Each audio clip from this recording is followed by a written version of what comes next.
दोस्तों, श्री राम भद्राचार्य जिनको आप जानते होंगे, जिनकी आंखें नहीं हैं और हिंदू धर्म के बहुत बड़े एक संत हैं।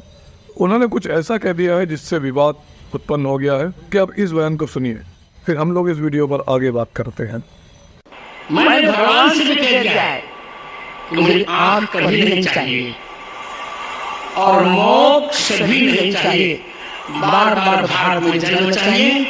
वो भी वशिष्ठ कुल, वशिष्ठ वंश, ब्राह्मण कुल में जन्म चाहिए। दोस्तों, श्री राम भद्राचार्य को आपने सुना कि इन्होंने ये बोला कि मैंने भगवान से भी कह दिया है, मुझे आंखें नहीं चाहिए, मुझे वशिष्ठ कुल, ब्राह्मण कुल में जन्म चाहिए।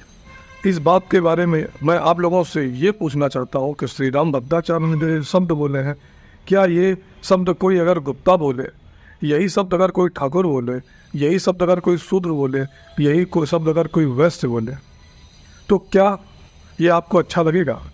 उन्होंने सीधे बोल दिया कि मुझे ब्राह्मण कुल में जन्म चाहिए। क्या ब्राह्मण कुल ही सबसे श्रेष्ठ है? क्या शूद्र श्रेष्ठ है या गुप्ता श्रेष्ठ है?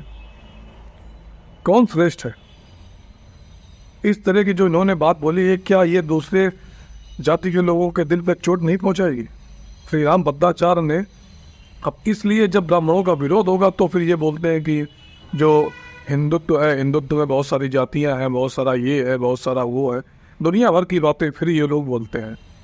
लेकिन श्री राम भद्राचार्य ने अपने इस बयान से बहुत सारे लोगों का दिल तोड़ा है। श्री राम भद्राचार्य को मैं भी बहुत मानता हूँ। श्री राम भद्राचार्य एक अच्छे संत हैं, उन्होंने बहुत सारी अच्छी अच्छी पुस्तकें लिखी हैं, हिंदू धर्म के बहुत अच्छे संत हैं।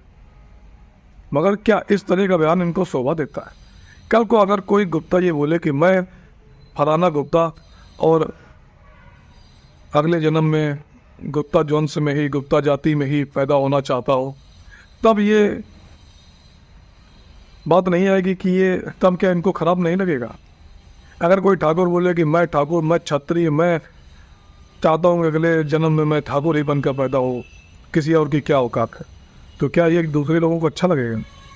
जब आप ये बात बोल रहे हैं श्री राम भद्राचार्य, जब आप ये बात बोल रहे हैं कि आप सर्वश्रेष्ठ हैं, आपका कुल सर्वश्रेष्ठ है, तो क्या आप जातिवाद को बढ़ावा नहीं दे रहे हैं?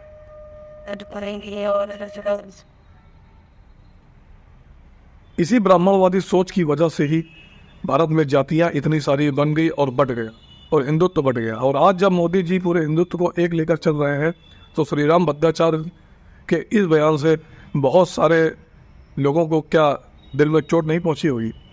श्री राम भद्राचार्य ने तो बोल दिया, लेकिन उनके जो मन में था उन्होंने वही बोला जो उनके मन में था। तो क्या ये बोलना सही है? इस तरह के भाषण से क्या देश की जनता को चोट नहीं पहुंचती है? क्या दुनिया को नहीं दिखता है कि यहाँ हिंदुत्व जातिवाद में बटा हुआ है? मोदी जी आज सबका साथ सबका विकास की बातें करते हैं, बेटी पढ़ाओ बेटी पढ़ाओ की बात करते हैं, और वहीं राम भद्राचार्य जी ने ये जो शब्द बोले हैं, क्या ये दूसरे जाति के लोगों को खराब नहीं लगेंगे? कल को अगर अखिलेश यादव के समर्थक या अखिलेश यादव ये बोलने लगे कि मुझे यादव कुल में मैंने जन्म लिया और मुझे इस बात का बहुत गर्व है और मैं अगले जन्म में यादव ही बनकर पैदा होना चाहता हूँ, तो क्या ये बात जातिवाद को बढ़ावा नहीं देगी? क्या इससे दूसरे लोगों को ठेस नहीं पहुंचेगी? आप जब ये बात बोलते हैं कि आप सर्वश्रेष्ठ हैं और आप फलानी जाति में, फलाने धर्म में पैदा होना चाहते हैं, तो क्या ये धर्मवाद और जातिवाद नहीं हुआ? श्री राम भद्राचार्य ने बोल दिया, वहीं पर मोदी जी भी बैठे थे। हालांकि श्री राम भद्राचार्य मोदी जी के बहुत बड़े समर्थक हैं, लेकिन इतना होने के बावजूद क्या इस तरह की जातिवाद को बढ़ावा देना चाहिए? मैं श्री राम भद्राचार्य जी से ये पूछना चाहता हूँ कि आपने जो बयान दिया है, क्या आपको ये सही लगता है? कल को अगर ठाकुर लोग इस तरह बोले और जो जातियाँ हैं, गुप्ता हो गए, जो हरिजन हो गए, वो लोग भी ऐसे बोलने लगे, तो क्या आपको अच्छा लगेगा? आपको ये बात करनी चाहिए एक संत की, जो पूरे देश को साथ में लेकर चले, जो पूरे हिंदुत्व को साथ में लेकर चले, ना कि किसी एक जाति को लेकर साथ में चले। मैं श्री राम भद्राचार्य से ये कहना चाहता हूँ कि आप अपनी सोच में बदलाव करें और इस तरह की बातों को ना बोलें। आप हिंदुत्व को लेकर चलिए, आपका पूरी जातियाँ सब लोग आपको सपोर्ट करेंगे, लेकिन अगर आप ब्राह्मणवाद को लेकर चलेंगे तो आप इस देश की नींव को कमज़ोर करेंगे। धन्यवाद दोस्तों, इस तरह की खबरें आपको मेरे इस चैनल पर मिलती रहेंगी। अगर आप लोग चैनल में नए हैं तो सब्सक्राइब करें, अगर पुराने हैं तो लाइक और शेयर करें। धन्यवाद।